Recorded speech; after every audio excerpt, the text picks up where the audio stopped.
என்ன நம்பர் நமக்கு தெரியாது இல்லையா, அதனால அந்த நம்பரை எக்ஸ்ன்னு நான் எடுத்துக்கிறேன். அந்த எக்ஸுங்கிற நம்பரை 4/3ஆல் மல்டிபிள் பண்ணியிருக்காங்க.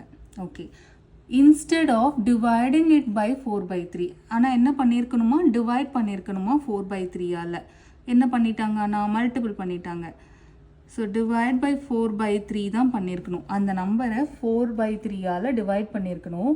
ஆனால் இந்த ஸ்டூடெண்ட் என்ன பண்ணிட்டாங்க, மல்டிபிள் பண்ணிட்டாங்க.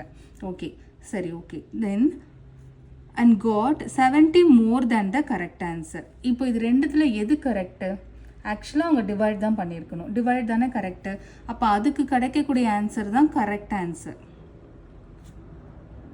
இல்லையா? ஆனால் இதுக்கு கிடைச்ச ஆன்சர் எப்படி இருக்குன்னா 70 மோர் தேன் சொன்னதுனால ப்ளஸ், லெஸ் தேன் சொன்னால் மைனஸ் போடுவோம் இல்லையா, அந்த மாதிரி மோர் தேன் சொன்னதுனால அடிஷன்.